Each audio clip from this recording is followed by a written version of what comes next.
Hello everybody. Welcome to the lecture on advanced recursive neural network. Today will be another one of those advanced lectures where we play around creatively with the building blocks we've learned about and look at a bunch of different applications. So I think it'll be a fun lecture. So a little bit of organizational stuff. PSET2, please carefully read the instructions for the submission. And PSET1, some folks submitted their PSETs in a way that was missing files and so on. So please carefully read the instructions for submission. Make sure you zip up everything that's in the folder.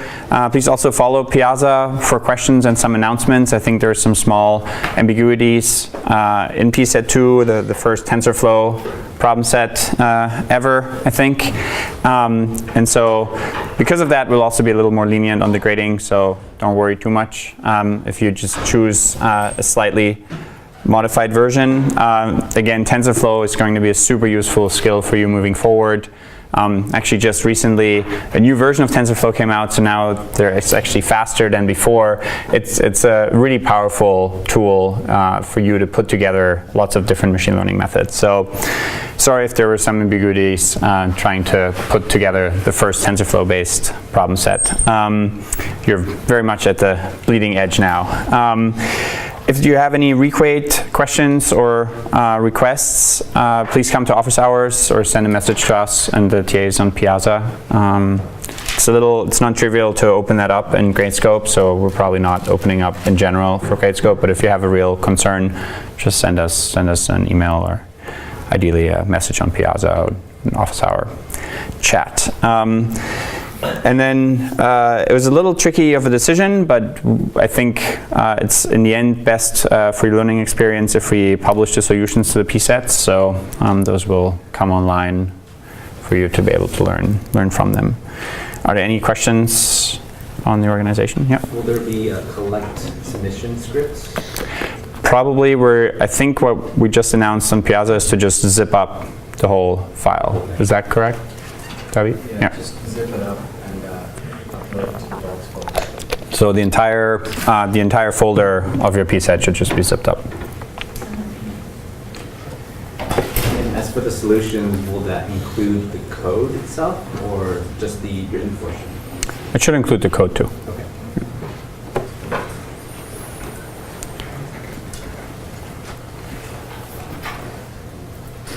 All right, let's dive right in.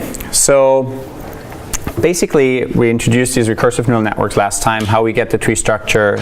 In most of the lecture today, we'll actually assume we have a fixed tree structure, and we'll really focus on the kinds of features we can learn and the kinds of composition functions that take in as input two child vectors and then output a parent vector that captures the relevant information for your task. Now, there are lots of different combinations of these models. You can have different training objective functions like max margin functions that we looked at in last class. You can have softmax. You can even have autoencoder objective functions that try to just encode the inputs as well as possible so you can reconstruct them. We'll mostly focus in this lecture on the composition function. You can assume we often use a similar kind of softmax on top of each node. All right, so these are the different kinds of RNNs that we'll cover today. And we'll basically start with the simplest definition from last week, but then have different intuitions of phenomena that we want to capture and then extend the models more and more. And hopefully this gives you some idea also for projects and in general how to modify these neural network architecture. In fact, some of these we'll see here where we combine ideas from LSTMs and recurrent neural networks into recursive ones. And there's some papers now that combine some of these ideas also from recursive neural tensor networks, which we'll cover today, and try to plug them back into LSTMs. So you hopefully at the end of this lecture you get a little more sense of how you can creatively play around with the different Lego blocks that we've covered.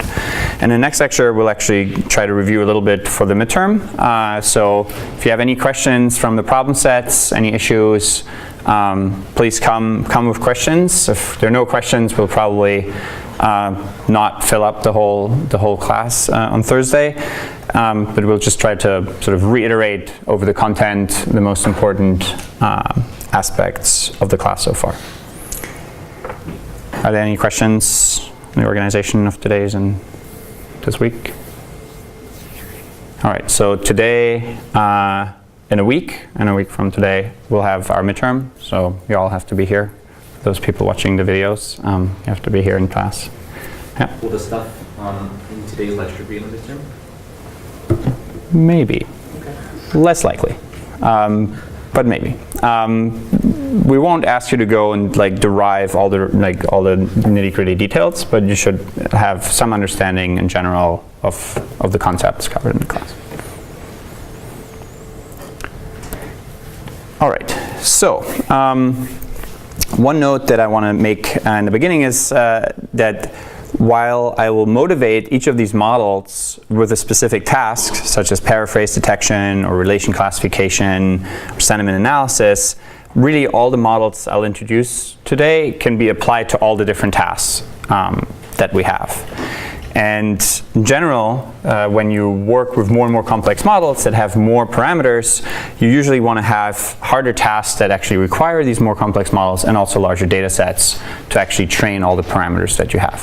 Generally, it's tough if you have less than n training examples for m parameters, and m is much larger than n, right? You want to ideally have more training examples than you have parameters in your model. Otherwise, it gets easier and easier for the model to try to just overfit to your training data set, and then it won't generalize very well. So let's start with paraphrase detection.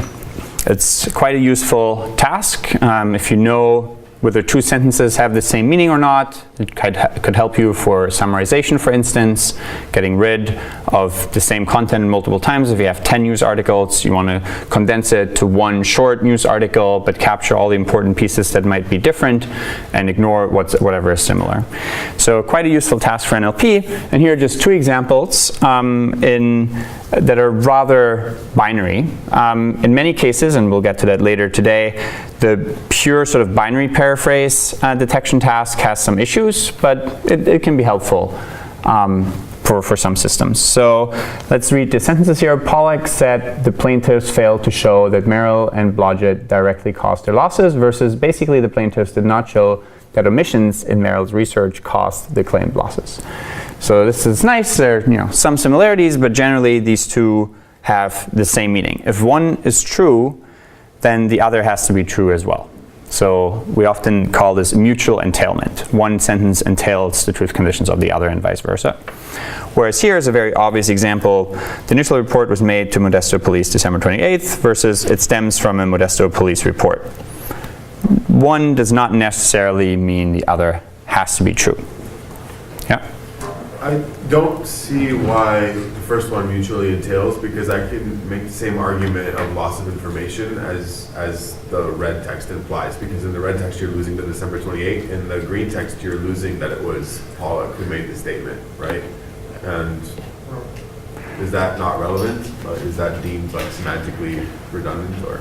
Okay, you're true, and in some ways you're right, that here you mention that Pollack said this, but if you assume that what he said is true, then this has to be true, and if this is true, then whatever, yeah, so it might not have been Pollack who said it, that it's true, and that exactly kind of shows you why I kind of prefaced this with it's hard to make this a fully binary task. Later in the class we'll actually look at semantic similarity, so we just say, there are, on a scale from 1 to 10 or 1 to 5, they're very, very similar and almost exactly paraphrases of each other, or not at all similar, and that kind of gradation is more sensible.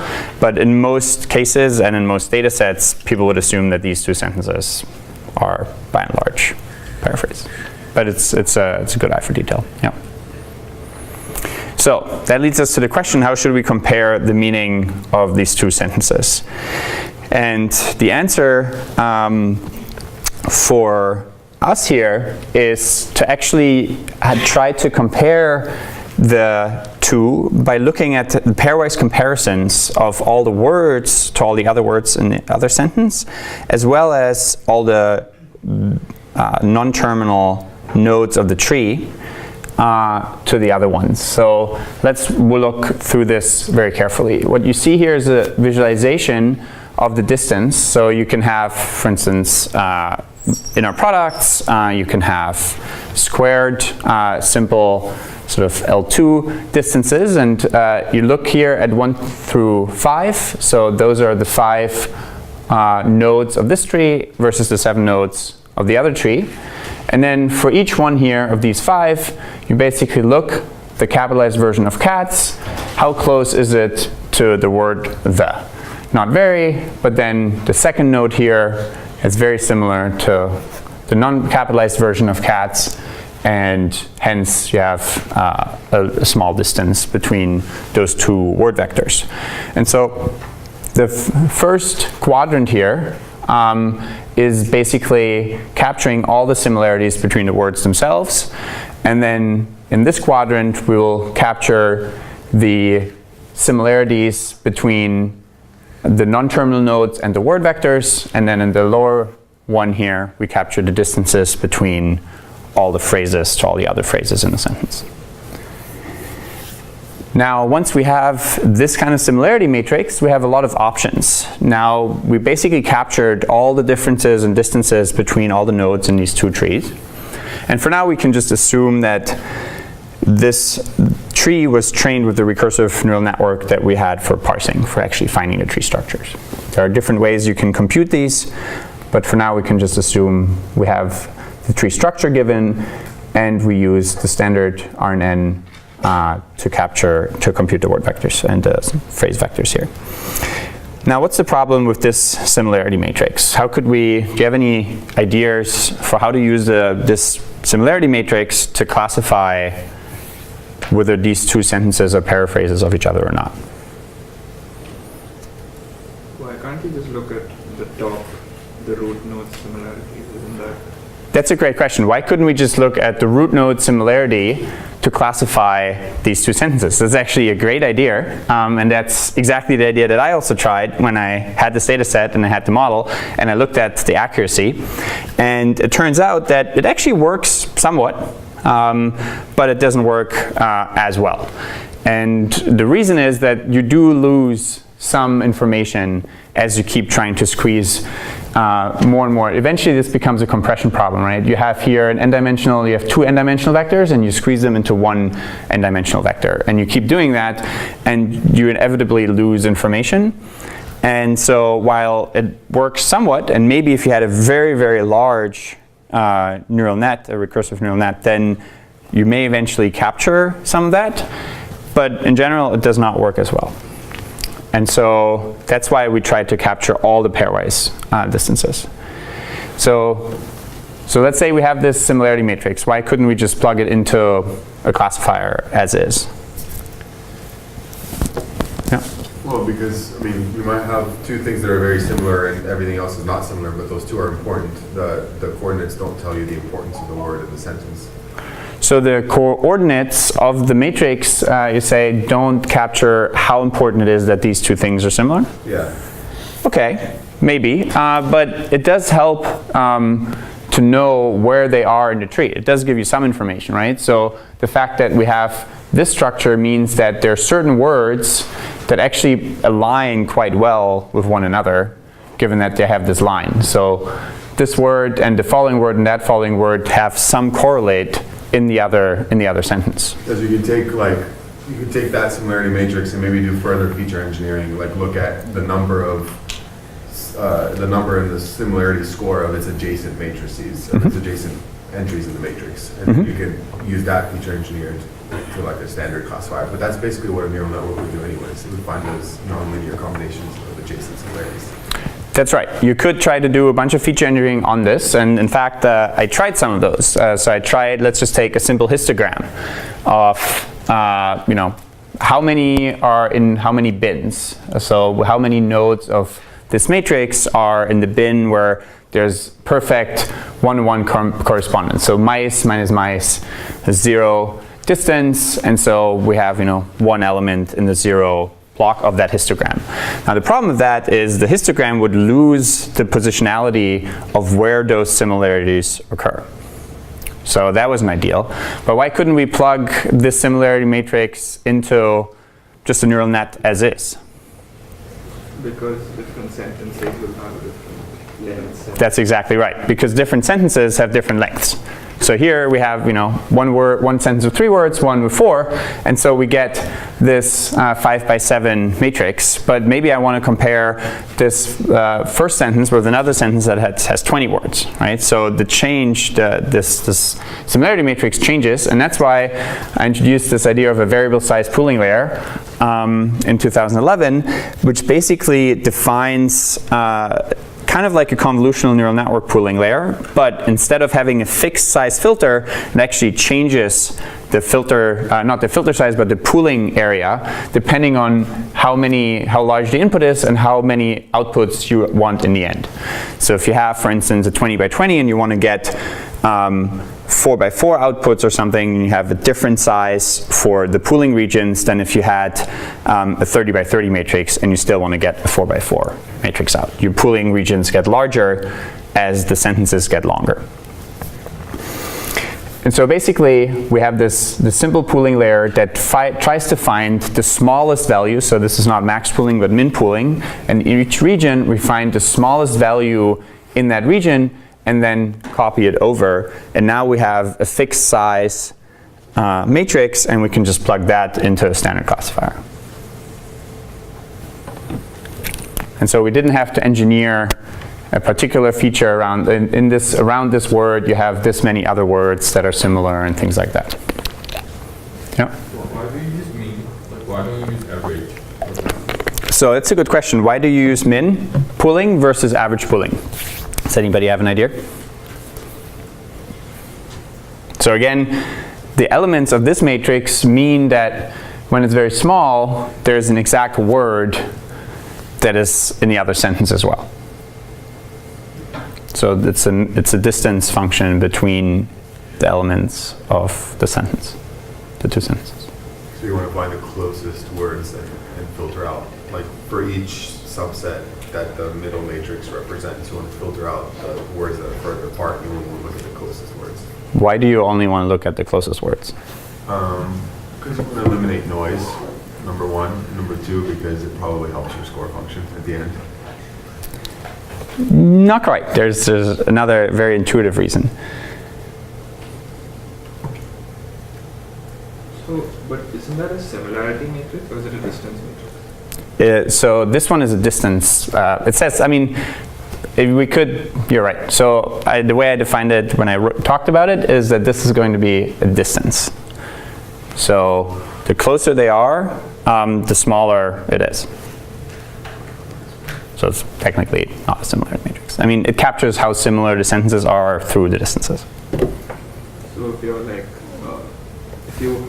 if in those 4 things that you're pooling, there'll probably be like one phrase in the sentence that aligns with the other, and the other 3 will be like the other cross products of alignment. So you only want to take the one that's actually the true element. That captures it quite well. So basically, the fact that there's the somewhere here or there's catch somewhere here doesn't really matter that much to whether those sentences are similar, because you have basically a good correlate for these 2 words. So there are cats in both sentences. The fact there's the in the other sentence doesn't hurt the similarity as much. In fact, in almost all sentences, you will have lots of words that have nothing to do with the actual the first sentence.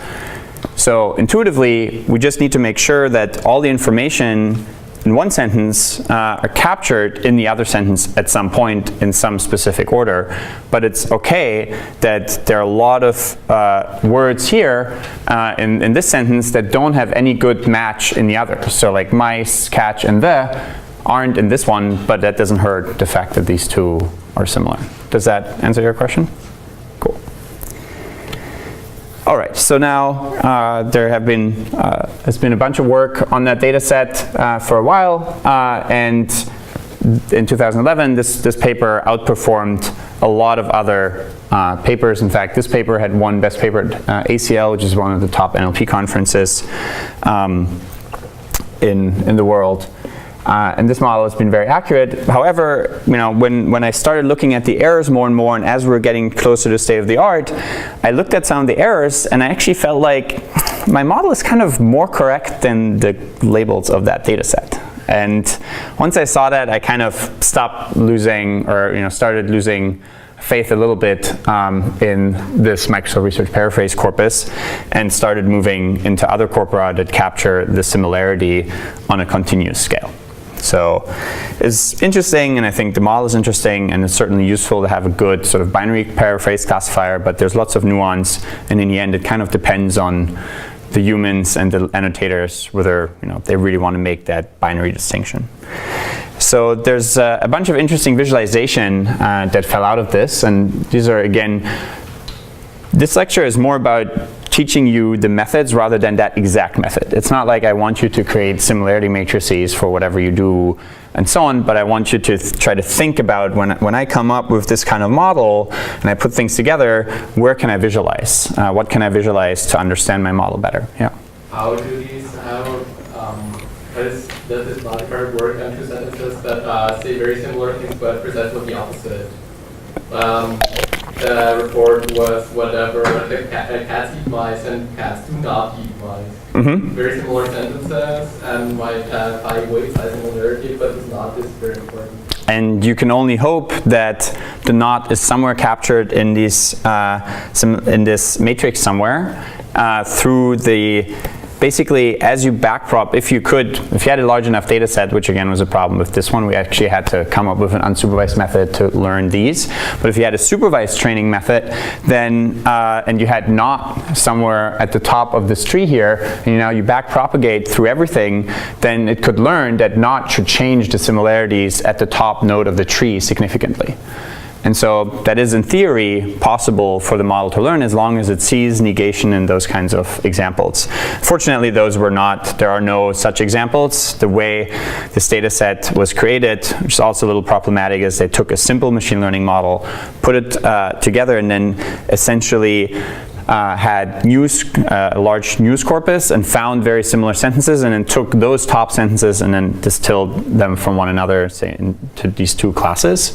And so they only captured sentences that often had at least some overlap, and there were no news articles that say this didn't happen, right? So this is also a great question that points you to trying to be very careful about how you collect your data, how you label it, and what kinds of assumptions you're making about your domain and the way you collect your data. So if you, for instance, there are a lot of horrible papers on analyzing Twitter data that just say, oh, people in this area are more racist, or they use these kinds of words. And really, in most of these beautiful heat maps that you see, you basically just see, well, if there are more people living in this area, more people will use certain kinds of words, right? So you have a lot of frequency statistics that are captured in a lot of these papers. So you want to be very careful about your data set, and I don't think this data set is like the best data set in the end for capturing similarity. Yeah? And how do you choose the size of your pooling layer? That's a great question. So that was just chosen. You have train, def, test set, and you basically just cross-validate over the size of the final output layer here. So this one is I think a cool visualization because it does show us some of the interesting things that the model can do. So here you have two very similar sentences, and you actually see in your similarity matrix that there's really great alignment between the two. So you see here that there are certain blocks that are perfectly overlapping, and once you have these blue ones, which means very small distance between even non-terminal phrases, you know that they're actually perfect string matches. So in some ways, this captured string matches. And so here you have the ground truth label is indeed that this is a paraphrase. The probability that the model returns for this being a paraphrase is very high, and it is 1.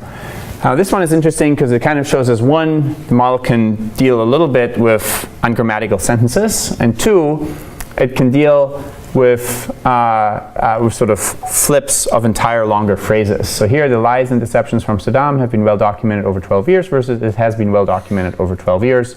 of lies and deception from Saddam. So a little ungrammatical, but probably trying to say the same thing. And the way this is captured in the similarity matrix is basically with these two off-diagonal lines. Here we can see, all right, the model is better than just capturing straight up lines like this, and actually even when there's not perfect lines, it works reasonably well. This is the example that we had before, but it's not as obvious of a paraphrase either as some of the other ones. Now this one is interesting in that the model just barely got it correct that this isn't a paraphrase, and despite having a very nice overlap here between the different phrases. Now this one is fascinating too. So here you have this gap in what looks otherwise like an almost perfect alignment between all the words and the whole content and all the phrases in the sentence. So where does this gap come from?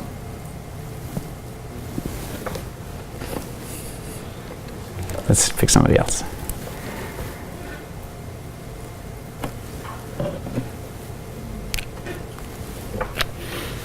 Yeah. I'm missing years and the part of the content. You're missing what? The dates, your second sentence. You're missing the dates, that's correct. And you're missing really that entire phrase, which is that Henry Kissinger was an ambassador at large for counterterrorism from 86 to 89. So basically that breaks the mutual entailment relationship. Now one sentence can be true and the other one doesn't necessarily have to be true with a lot of different facts. And so these aren't paraphrases. And then this one, if you can still see it, is fairly obvious, very little overlap between any of the content. All right, so that was one particular example of a model for paraphrase detection. Are there any questions around this? I left out a couple of details here on this model, but yeah. So if you had the second sentence subsume the first one somehow, so I said I will do this and I didn't do it versus I deceived you. You don't have much word similarity, but because one is a paraphrase of the other. So you don't need to have exact word like string matches, right? You can just have similarities. So what are your examples? So let's say that the second one is something higher level, like I deceived you. Okay. And the first one is some expanded version of how I deceived you. Oh, I see. Okay, so just to repeat it for the videos, basically the idea is one describes some complex interaction, like I walked over and I pretended like, you know, this thing was going on, but it really wasn't, and the other one just says, I deceived you. So one, they're not paraphrases, so because you can have a lot of details, and that, you know, it's a singular direction entailment. And so entailment by itself is actually a much more complex problem in terms of at least most of the data sets than just pure similarity. And we may actually get to entailment in later classes. There's a really great data set that just came out by Stanford a couple of months ago that is really the first data set that's large enough to deal with entailment in a principled way with neural nets. But you're right, that wouldn't necessarily work in this model. Yeah. So let's say I trained this model. If I wanted to feed in two sentences and had to tell me if they were a paraphrase or not, there would have to be some pre-processing, I believe, to get the parsing right? That's right. You'd have to first get the parse tree structure, and then you could apply it to this trained model. Okay, okay. Yeah. Yeah. So this is not related to this model, but paraphrase detection in general. It sounds like paraphrase detection is a lot like trying to figure out if, like linking it to machine translation is like trying to figure out if these two sentences would translate to the same thing. So I'm wondering if you used a method like the machine translation model from a previous lecture and said, okay, this state at the end of my source language sentence, and then you compare that hidden state for two phrases, would that work well for this task? So the question is, could you use machine translation models to for paraphrase detection? And I think the answer is absolutely. I think nobody has really done that in a principled way and shown like, here's a really great state-of-the-art neural machine translation model. Let's apply it. There have been interesting sort of visualizations and intuitions, but nobody has done a proper, careful comparison of this, and I think it would have a very good chance of working quite well. Cool. All right. So now let's move on to a slightly more advanced model and some linguistic intuition of why we might want to use this. So we started out with the simple RNN definition where we just take child on the left side, child vector on the right side, concatenate them, single layer neural net to compute the parent. And then basically we realized, well, that was kind of tough. There was only one W matrix, one single layer that now has to capture all the complexity of combining different types of words. And that is asking a lot, right? It's asking a lot of a single layer neural network that just has these two linear combinations and a squashing function to approximate all the different complexities of language. And so we had introduced in last lecture to have sort of linguistic intuitions of which word types have, and then word types had different W matrices. But maybe what we would like instead is to have the model figure out what kinds of transformations to use itself without us telling it exactly this particular category, like an adjective or a noun. And still capture that we have sometimes words that act more as operators. They don't have that much meaning in and of themselves, but they really change the meaning or amplify it of another word. So for instance, if we have very good, then very is really can be seen as an operator on the word good, amplifying the goodness. And so I proposed in 2012 a different kind of composition function, and this now, I was trying to really show you the things almost looking like Lego pieces. But basically the intuition is, let's have every word not just be represented by a single vector, but by a vector and a matrix. And whenever you combine that word with another word, you actually apply the matrix of one to the vector of the other and vice versa. So let's untangle that a little bit. So let's say A here is the word vector for very, and capital A is the matrix for the word very. And it's just simple, everything is two-dimensional. Just for illustration, again, mostly those vectors and matrices will be higher dimensional. Then we have B and capital B, and we have movie here. And now when we combine very good as a phrase to compute the parent here, what we would do is we would take the vector of B, and that vector will be multiplied by the matrix of A, and the matrix of B will multiply with the vector of very. Yeah? Sorry, I'm confused. What's the difference between the vector and the matrix of any one of those?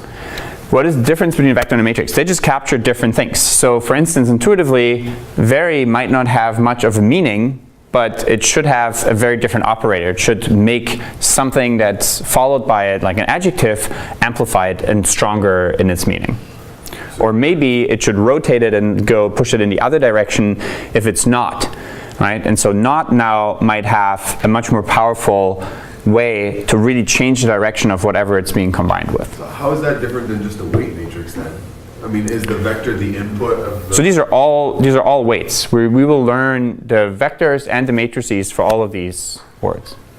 They're all just different parameters of the model, and we let the model figure out how to change these parameters to achieve a lower cost. Yeah? How do you initialize the matrix? It's a great question. How do you initialize the matrices? So there are actually a bunch of interesting thoughts around this. One is, what if you have 100 by 100, like 100-dimensional word vectors? You got these great word vectors, and you really want to use them. 100 dimensions are great. But now you have 100 times 100 times the size of your vocabulary for all the matrices. And so what you actually end up doing instead is often to have a low-rank matrix. Can you raise your hand if you're familiar with low-rank matrices? All right.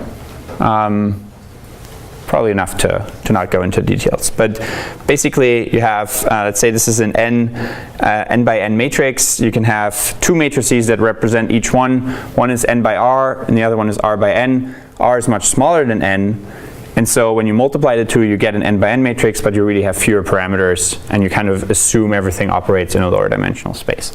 And you often add, additionally to that, another vector on the diagonal. So maybe I'll just write it down really quickly. To have fewer parameters, you often describe this as some diagonal matrix plus uv. So this here is a z matrix, a z vector, this plus this n by r times r by n matrix, where this is u and this is v. And so those are going to be really the actual matrices for all the word vectors. Yeah?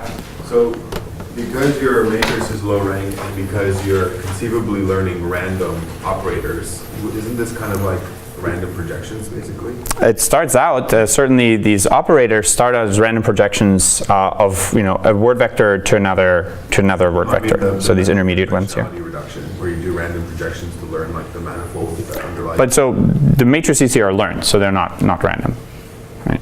So we do backpropagate. Imagine having on each of these nodes here, again, some objective function that you add and you propagate through, and you have an objective function at every word and at every non-terminal node of the tree, and you apply the chain rule, you run backpropagation through structure, and you change all these parameters. So you're going to take derivatives with respect to all these different ones. So this is kind of the general definition of the matrix vector, or MV, R, and N. Yeah. So you like adjusting the learning rate for the operator matrices differently. How do you kind of balance the interplay between the overall weight matrix W and the operator matrices? So the question is, do we adjust the learning rate? We don't. Well, we actually let AdaGrad just figure out which learning rates it thinks would be relevant. And if it thinks there's a commonality between all of these, it would focus more on W, and if not, the model would focus more on these specific ones. Cool.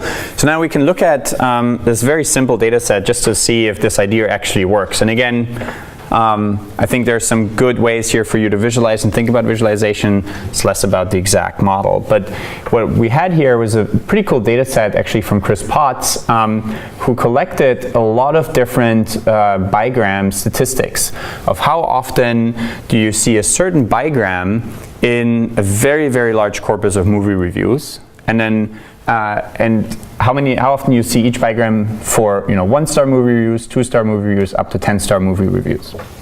So you would assume, for instance, and this one is mostly predictions. This one is one of the few that actually shows the ground truth.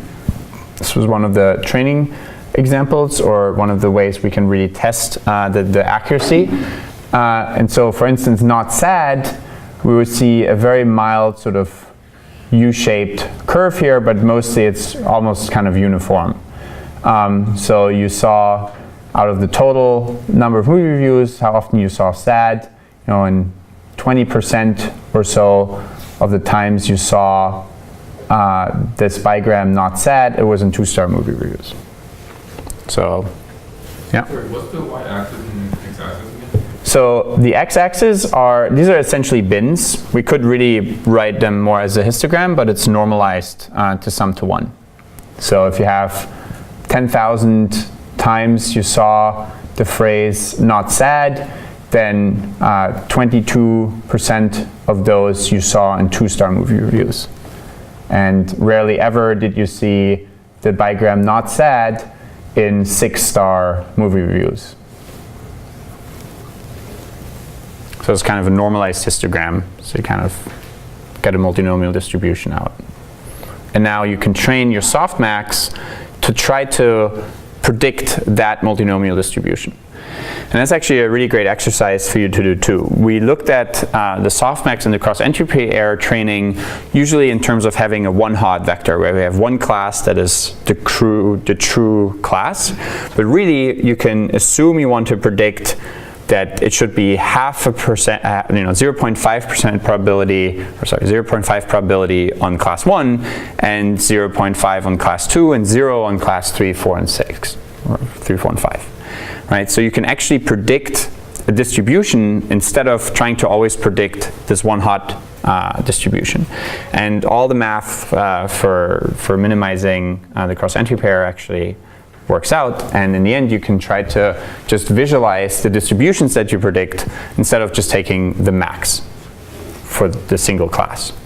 So that's what we've done here. It's the same softmax cross entropy error combination, but we actually look at the outputs of all the different probabilities and we train it to predict the entire probability distribution instead of just a one-hot distribution. All right, so now let's look at basically here the outputs of what this model thinks and how often it would think to see certain bigrams. So in each row we have the same adverb. So fairly here is our adverb modifying the adjective at each column. So fairly annoying.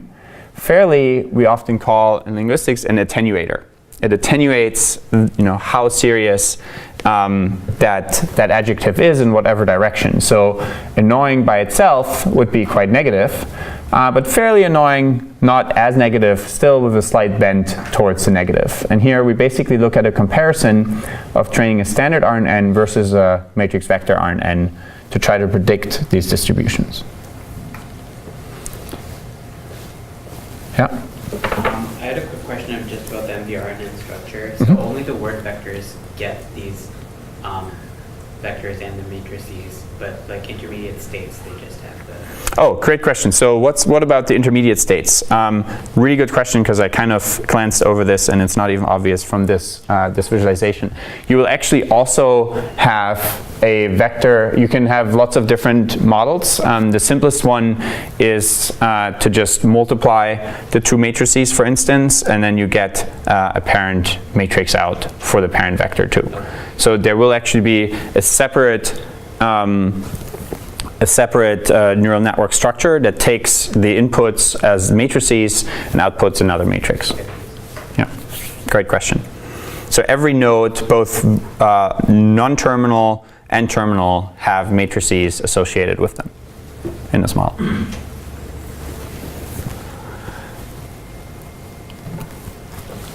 All right, so fairly awesome, attenuates awesome a little bit, but still quite positive, and fairly sad, relatively flat. Now where it gets interesting and where the RNN kind of broke down, and that gave us a lot of intuitions of why straight up recursive neural networks might not be powerful enough to do eventually exactly the question that you raised, which is for paraphrase detection, should it really be able to change entirely what the direction is?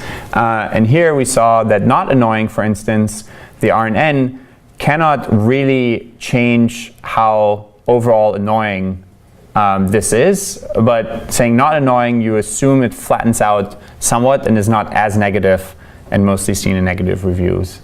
Likely not awesome, the RNN still makes it very positive when the MVRNN is able to flatten it out a little bit and attenuating and changing awesome. This is also a good example of why logic is not a perfect description of language, especially when it comes to sentiment, right? Because saying something is not good kind of makes it bad, but not awesome, actually it doesn't mean it's terrible, right? It's just not like the most awesome movie you've seen, but it could still be a fairly decent movie. And so negation isn't perfectly logical in sentiment, and this kind of distribution visualization shows that. And this one is kind of fun. So unbelievably annoying, very negative, unbelievably awesome. So unbelievably is an amplifier, nicely strengthens whatever the adjective here tries to convey. And then this one is an interesting shape. It's called the U shape for obvious visual reasons. And interestingly, unbelievably sad, the model thinks would appear often in very negative reviews as well as in very positive reviews. Why do you think that is? The context, right? Unbelievably sad, as in I went to see a really sad movie and it was really sad, it was awesome. And unbelievably sad, this movie was really sad. Like, it isn't really bad. That's right, it isn't really bad. Like, unbelievably sad performance of the actors or something versus just a tearjerker movie that people like to see, like Titanic or something. And so linguists analyzed these different curves and gave them different names, and this is like the U-shaped curve, and it's cool that the model kind of predicts this for unseen bigrams by itself also. And so sometimes students ask, like, could this project give a good grade or not? And it's very hard to say, because if you come up with some interesting visualization like this of the same model, and one report just says our final accuracy was 0.5 or something, And the other report says our final accuracy was 0.6 because we tuned it and it worked a little bit better. And here are all the visualizations, and here's what we've learned about the model and the kind of interesting linguistic regularities that the model picked up, and so on, and some examples. It just changes the grade a lot, and yet it's the same model and maybe even the same accuracy overall, but one is very carefully analyzed. And so I want to encourage you to start trying to visualize your models and the outputs of your models very carefully like that. All right, so now the MVRNN, we tried it for something else, which is a very different task, and basically one where we tried to classify relationships between words. So if you want to build, for instance, a very large knowledge graph, want to find all the capital cities or more complex cause and effect kinds of things. So this drug caused this, side effect or something like that. You might want to be able to go through it, label a couple of examples, and then apply that model and extract from all of PubMed or a very large corpus all potential side effects or things like that. And so this one is a fun data set from a semi-val competition. And basically, it's a nice data set, but it's actually quite small in the grand scheme of things, especially for neural networks when you try to train everything. But here are some of the examples and what the predicted relationships were by this model. So here, avian influenza is an infectious disease caused by type A strains of the influenza virus. And so what this model the goal of this would be to say, all right, there's a cause and effect relationship here between influenza being the effect and the virus being the cause of that effect. And the way we will do this is by basically taking the words and marking them up, and then taking the subtree that is the highest node that basically dominates these two child nodes transitively, or terminal nodes of the tree. And then basically on top of that node in the tree, we just have our standard softmax classifier again.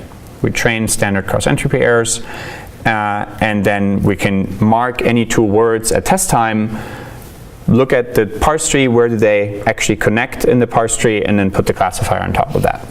And again, we assume we have the Stanford parser that has given us the tree to do that. And so when we look at the results, so this was a competition, and if you've ever run or partook in a machine learning competition, you'll see that towards the end, people just try to add as many features as they can to squeeze out more performance, and that's kind of what we've seen here. So the top model used part-of-speech tags, WordNet features, so large human-generated taxonomy, decades of work, prefixes and other morphological features, so when it starts with different kinds of prefixes, especially for the biomedical domain. You might have tetra or something that makes it more clearly like a type of drug or something. Because twice. Dependency parse features, so run a different type of parser that tries to extract relationships. 11 classes, PropBank, FrameNet, so lots of other human-engineered types of information. FrameNet actually gives you, in some cases, and TextRunner too, some of these relationships already, so they're completely separate, very large machine learning models. In the case of TextRunner, that goes through like millions of examples on the internet to try to extract relationships. One of them, I think, was cause and effect or instrument and agent, and that actually falls out of TextRunner, so it's a little bit cheating. But then Google Ngrams, gigantic corpus of billions of Ngrams. Another paraphrase system, again, yet trained machine learning system put together, and so on. And they got 82. And then we tried to train this with just these different recursive neural network architectures. It's the standard RNN and the MVRNN. And the MVRNN got better, but it was just not able to compete with this, largely because the training data set was just not large enough. And you couldn't generalize certain examples from this small training set. So we ended up, somewhat begrudgingly, also adding 3 of the features in order to say and be able to publish the paper and say this is the state-of-the-art model now on this task of relation classification. Nowadays, I think the better thing to do would probably be to just collect more training data, and then you wouldn't have to use any external features. All right, now on to sentiment. We've covered it a couple of times, and I wanted to, dive a little bit more deeply into it because it's a really fun task. It's super useful. It's one of the few NLP classifiers that is actually useful across the board, in the sense that most classifiers for most companies out there and most individuals are very specific to that company or individual. You want to answer emails and classify, who should answer this email or something like that. Then, depends on your organization and what kinds of emails you get. So it's your special classifier. But sentiment is one of those things that's kind of useful across the board. Financial services companies want to find, or financial trading companies want to find like what's positively being said about this stock. Movie review people want to find like what do people love about this movie to understand, what kinds of things they want to incorporate in the next action movie and the next sequel or something like that. So lots of different applications for sentiment. And there are actually some fun ones. This one is a good example from 2011 where the mentions of the name Anne Hathaway, the actress, seem to have a huge effect on the stocks of the company Berkshire Hathaway. It's a great example of missing entity disambiguation and of applying sentiment really in the wrong way, but it does show us that clearly there are already some algorithmic trading companies that are trying to do this, and I'm sure since 2011 they've improved and learned from those mistakes. So when you go out into the real world, you'll see a lot of people, and this is still true today despite clear evidence that it's not ideal, that start with bag of words models and then add linguistic features, lots of processing and sentiment lexica that say, all right, these are all my positive words, these are all my negative words, and I know my domain, I know like hip hop or real estate or whatever my domain is, and I collect all these words.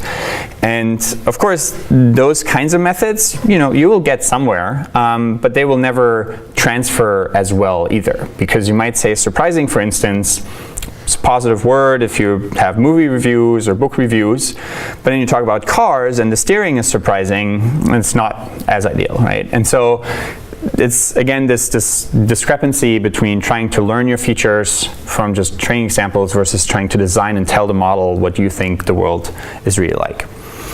And then another major issue, of course, with all these bag of words models is that they do not generalize very well and don't, in some cases, just are unable to distinguish very important differences that fall out of the word order. So if you have, for instance, white blood cells destroying an infection in some biology text versus an infection destroying white blood cells.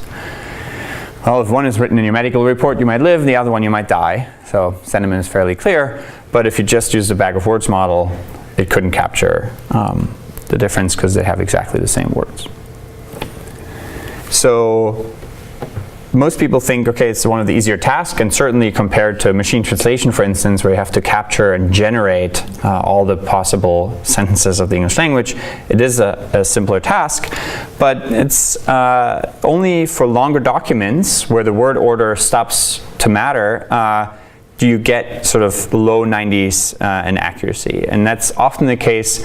The longer the document, the less the nuances matter, the less it matters that you negated this here and there, because you use enough words over a longer document to kind of tell you what's going on. So you can, if you have a word awesome, unless it's quoted from the text of the movie or something, as soon as some review mentions the word awesome, you can say a lot of things around it. It's probably a positive review.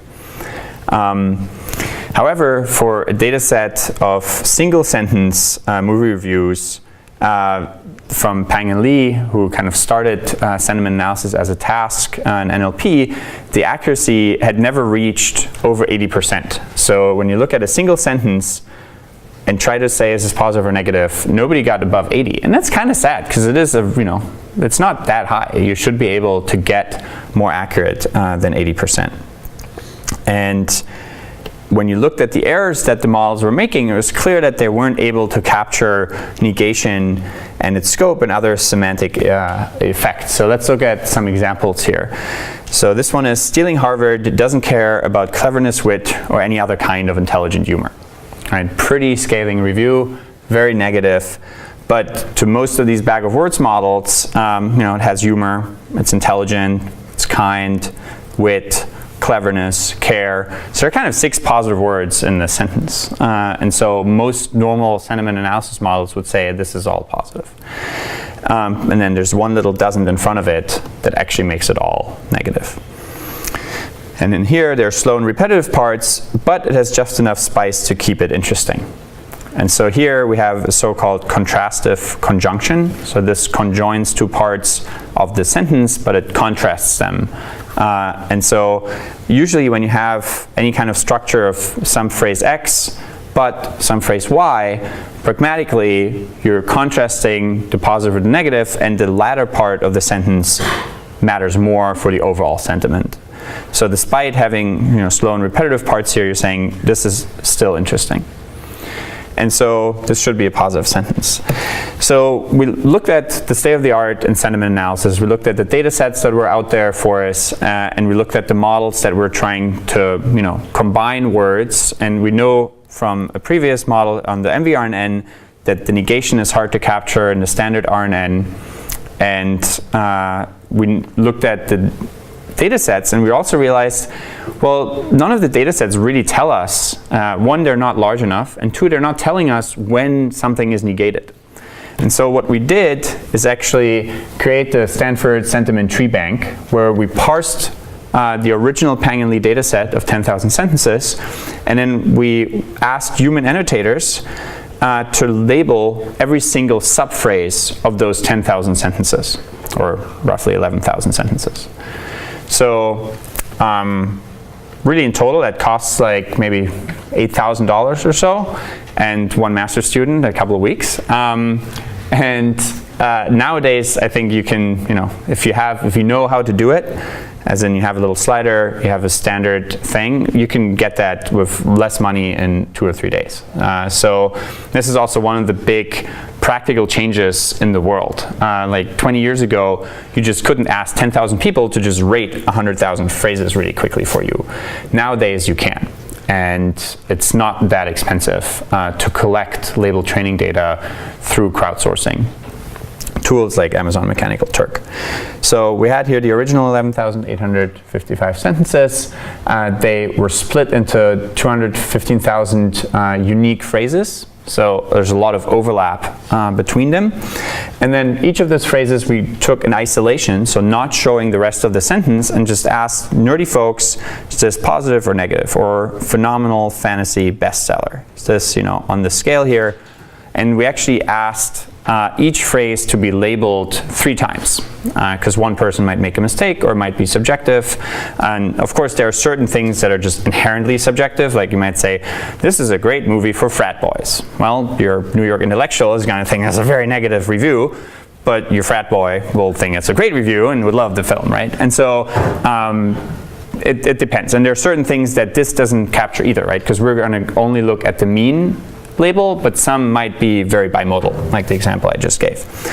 So this is a really cool visualization from Jason Chuang, one of the co-authors and HCI PhD students back in the day here at Stanford. And I love this visualization of the data set a lot. There's a lot going on, but it puts so much great sort of content about this data set into one figure. So let's disentangle this a little bit.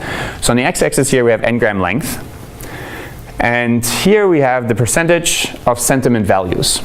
So if we start at n-gram 1 as in single words, what this basically tells us is the relative percentages of words that have been labeled very negative, negative, somewhat negative, neutral, somewhat positive, very positive, and extremely positive.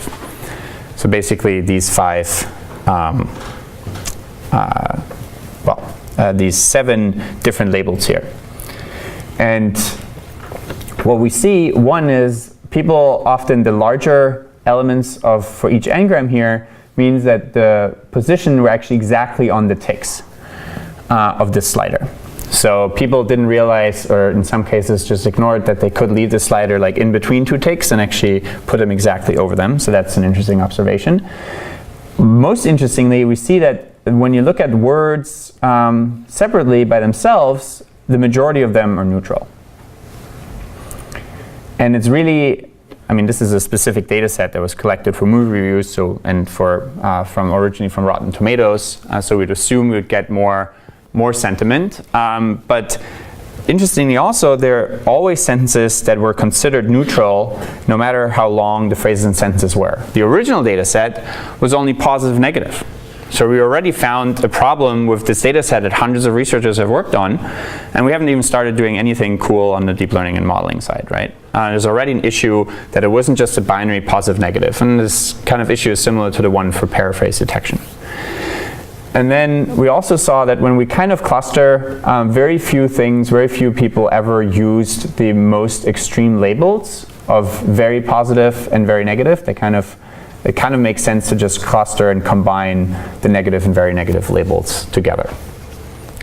All right, are there any other interesting things we can see from this plot? What do the lines mean again? So the lines are just kind of basically groups of how often certain values were used in between the ticks. Oh, I see. So there were distinct ticks within the ticks. That's right. Okay.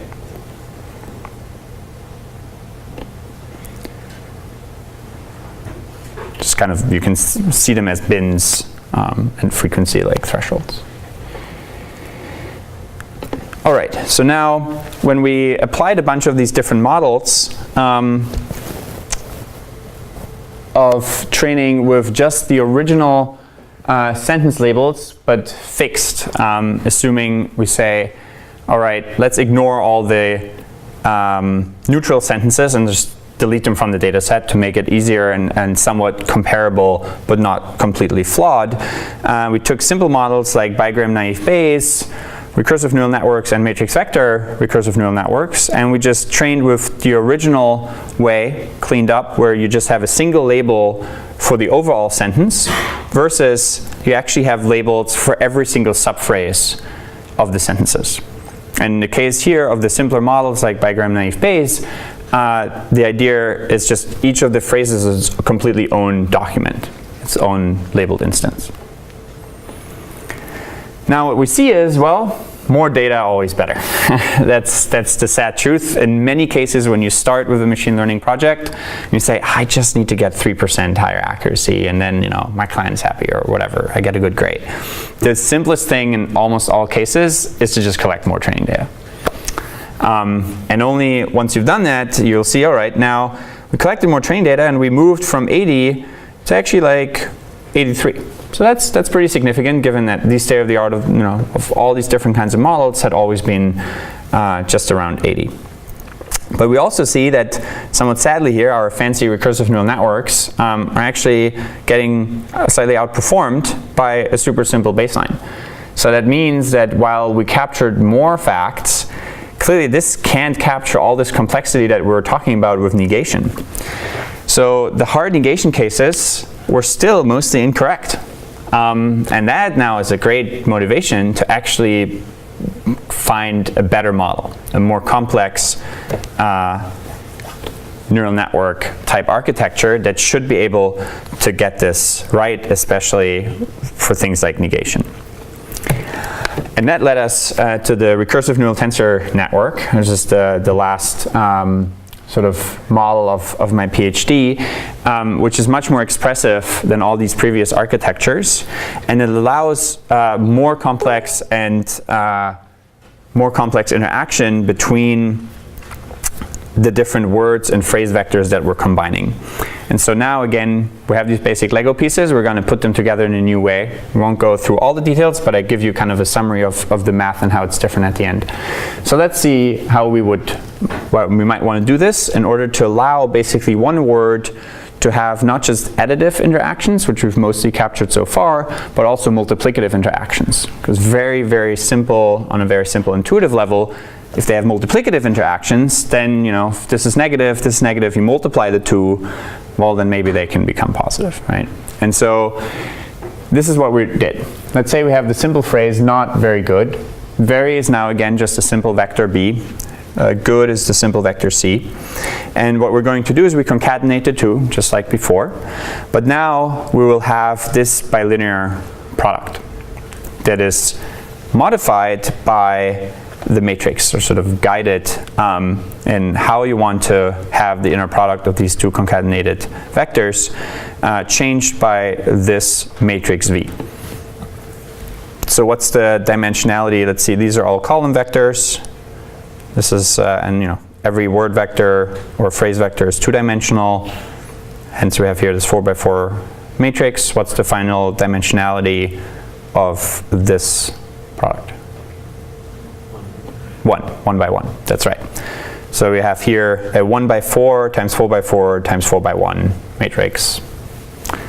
Look at the outer numbers and you get, this is just a single number. So now that single number might tell us something, but we want to have the output be recursively compatible, so we can take the vector that we might get P1 and again apply this to the next word and next composition. And so what we did is we said, well, let's have a different set of another matrix that now allows us to, governs another way these two concatenated vectors could interact, and just concatenate the final outputs of these two bilinear products. And in general, if we have n-dimensional vectors, we'll have n many of these n by n matrices. Sorry, of these 2n by 2n matrices. So each matrix here is 2n by 2n, multiplying these two n-dimensional vectors. And if we want to get, in the end, n outputs, we need n of those. Do you have any questions? It seems like a lot of parameters. It seems like a lot of parameters, but let's think about this. So let's say you have 50 dimensions, right? So you have 50 times 100 times 100. But when we had the matrix vector Rn, you had for each of them in the, let's not assuming we have this lower rank, you have 100 by 100 for each of the words, and now you have 100,000 words. Right? So it's 50 times 50 times 100,000 versus 50 times 100 times 100. So the RNTN actually has a lot fewer parameters than the MVRNet. But it does have, more than the standard RNet. Do you do any low rank factorization here as well? We don't need to do low rank. It's actually, in the grand scheme of things, these are not that many parameters, so there's no need for low rank here. Is it straightforward to implement this in TensorFlow? So this is many years prior to TensorFlow having come out. I had to do all those derivatives and derivations by hand, including for the matrix vector Rn, which is annoying. I think, given that this is essentially a tensor, I would assume it's pretty easy to do in TensorFlow. It's just essentially an three-dimensional tensor. Yeah. Do you now use your tree searches, or do you use pre-constructed trees? That's a good question. So for all of these models, I have assumed and continue to assume we have the tree structure fixed and given by the Stanford parser. All right, so now we have one vector. Now, for good measure, we'll just throw in the standard RNN. Now, this is basically a more general model. If all the V's were 0, we fall back to the RNN. And this is essentially one slice or one computation to compute the parent vector at one node.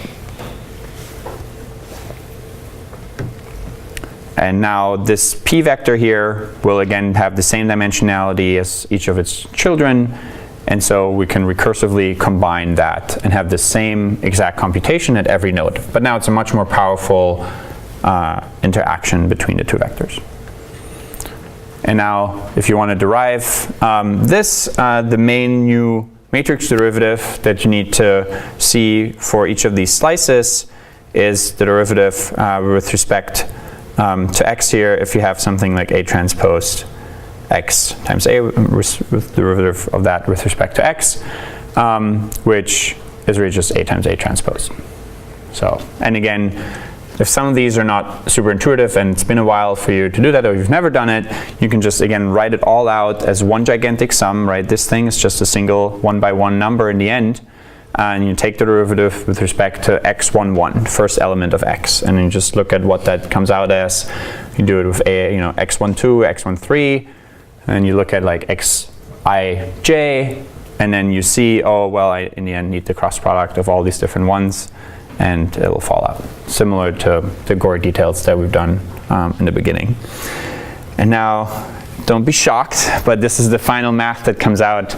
Back in the day when you had to do this manually, of course now you just throw it into TensorFlow and you just don't even have to do this. But it's still kind of interesting to look at it. So, and in theory, none of this should be super surprising given this one new fact. So we start by having our standard cross-entry per error with some regularization on all our parameters. And here we have our target distribution for all the nodes and for all the classes at each node. We have our standard softmax error message that's coming in. And then for each of the slices, we basically have part of the delta error signal that comes into that slice and the outer product here for basically this parent, the two children vectors concatenated. So that's just the output. And then the main backprop rule changes here in this way, where we have the standard W transpose times delta times Hadamard product of F prime of our lower layer, plus this S term. So the S term here is the main novelty from this model, and that comes out to be essentially this summation here of each slice plus its transpose times again the child vector. So this part is the new piece that as you go through all this math and you do this, comes out. And then again at the end you'll have the delta that comes in at the softmax at this node plus that one from your parents, and you propagate that down the tree. In theory you should be able to do this, but I don't think you have to worry, because there's no way we can ask this in the midterm, just because it's not hard, but it just takes so much time to go through it, and it's so easy to mess up little indices and stuff that you don't have to worry too much. Yeah. What nonlinearity did you use on the output of the vector? 10H. Back then, rectified linear units weren't invented yet, and I just used 10H. And that didn't result in a problem because of the square term giving you extreme values and zero gradient? Nope. You initialize them all in pretty small values, and it was pretty stable actually. So one obvious comparison you might ask is, well, why didn't you just have a deep network at each layer? You know, like a 5-layer neural net at each node of the tree instead of having one such layer. And those actually blew up like crazy and had like exploding gradient problems all over the place. Cool, so now the new model actually pushes another 2% or so. And now we've reduced the overall error from roughly 20% down to 15. But what's interesting is the examples that we now get right. And so again, this is what I would encourage you to all do very carefully in all your analyses of your projects. So the first analysis was, well, we know now not just binary, positive, negative, like this. This was basically done so we can compare to the past state of the art on roughly that data set in numbers that are, understandable to all the previous researchers. But what we're trying to push for is to say, well, the world is more complex than just positive, negative. Really what we should look at is fine-grained. And you can look at fine-grained not just at the root, but at every single node of all those trees for all the syntactically plausible phrases. And basically here, the RNTN, the recursive neural tensor network, did very well and had, for the first time, pushed some of these models to be above 80% on all the different roots, and this is very negative, negative, neutral, positive, and very positive. So it is better able to get the different gradations.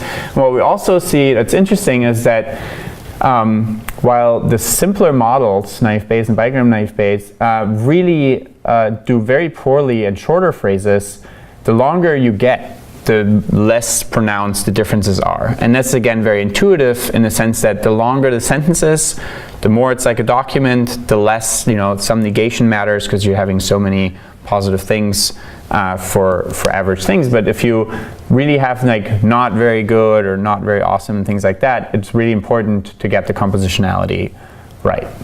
And the RNTN kind of almost upper bounds most of the other models at most of the different n-gram lengths. Now this is where it gets really interesting, and where, you know, what I would like to encourage you to also try to do to analyze your models carefully. What we did here is basically we took some positive sentences, and we, without knowing what the output of the model would be yet, tried to change some sentences with the smallest amount of change possible to actually change the entire sentiment.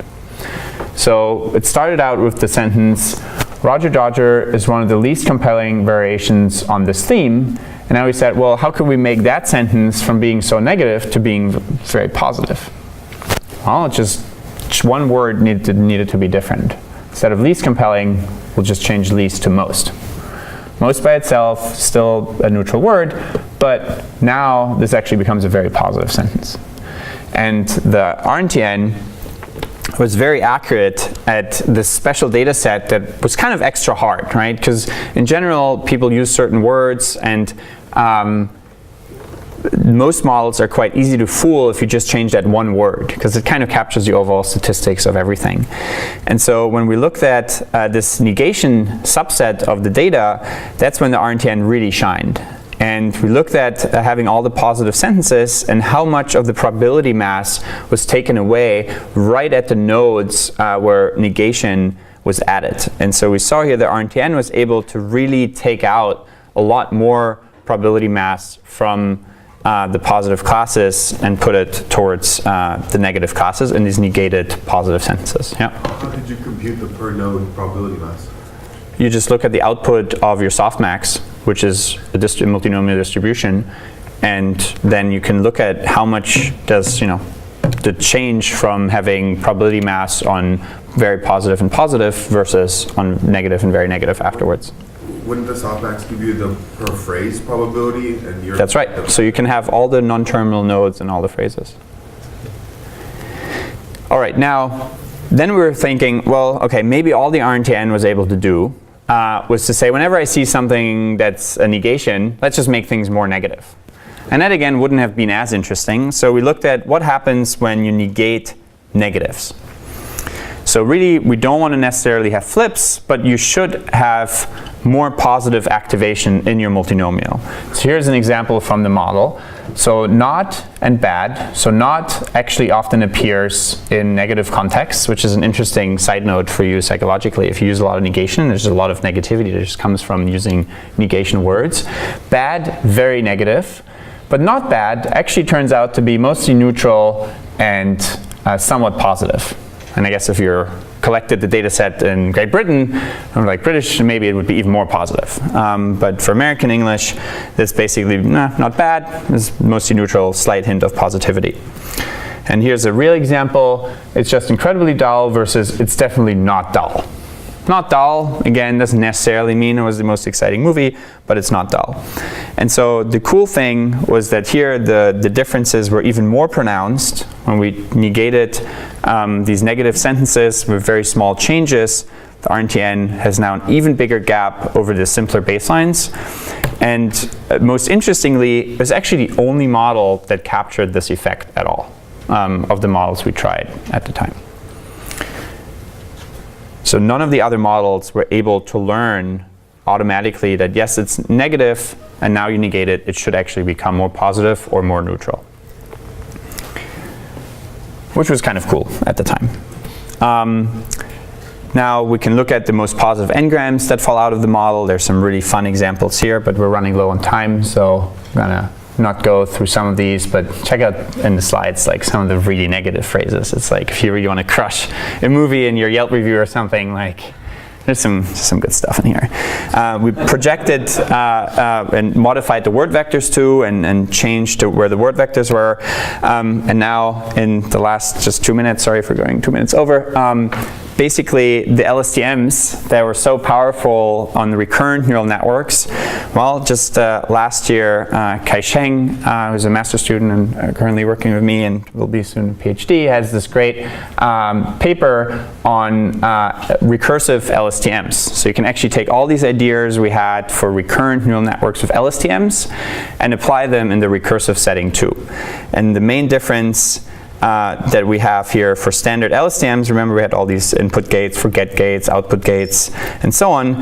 Well, it just gets a little crazier when it comes to the tree-structured LSTMs from Kai-Sheng Tai, but really there's a very similar idea. The main difference is that now you have to have this average of your child vectors, and you have a special forget gate for each child.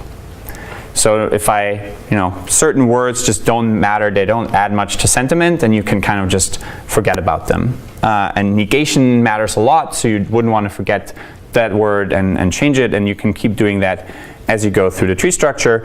And then those, at least last year, actually created some of the most accurate sentiment on the fine-grained data set. And this is the last sort of experiment.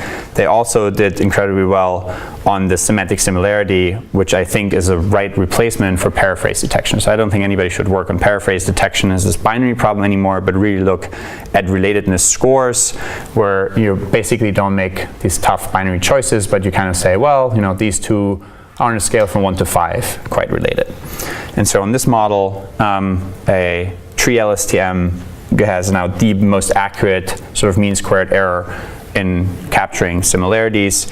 Again, there's more pronounced effects for different sentence lengths, and those are all the kinds of plots I'd love to see when I look at your project reports. All right, see you on Thursday. Thank you.